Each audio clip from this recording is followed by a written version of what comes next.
Les plus puissants au Cameroun sont ceux que Paul Biya aime dans sa grande magnanimité. Lui qui cause avec Dieu et qui a le droit de vivre et de mort sur nous tous. Il n'existe pas, il n'y a pas de gouvernement au Cameroun. S'il y avait le gouvernement, un ministre ne dirait pas qu'il n'y a pas le responsable de la gestion politique du sport au Cameroun ne peut pas dire qu'il n'y a pas assemblée générale. Et le ministre de l'administration territoriale supervise cette assemblée générale et le fait en défiant totalement l'autorité de celui qui est censé rendre compte au chef de l'État en matière de sport. Si le Conseil constitutionnel pense qu'il a les preuves de ce qu'il dit, qu'il nous les montre, tout ce que moi je demande au Conseil constitutionnel, c'est d'apporter la preuve que Paul Biya a gagné. C'est tout. Lui. Et nous sommes dans un pays où on se cache derrière la légalité pour continuer davantage à tuer les gens.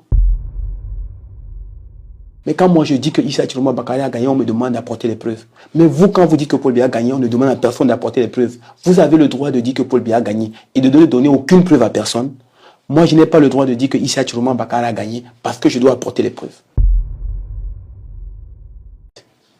Le Cameroun va connaître un sort à la Libye, un sort à la Côte d'Ivoire, un sort à la Gambie.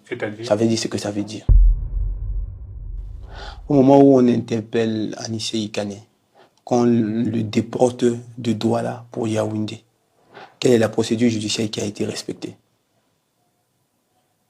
Est-ce qu'Anissé Ikane a été convoqué? Est-ce qu'il a reçu un mandat d'arrêt?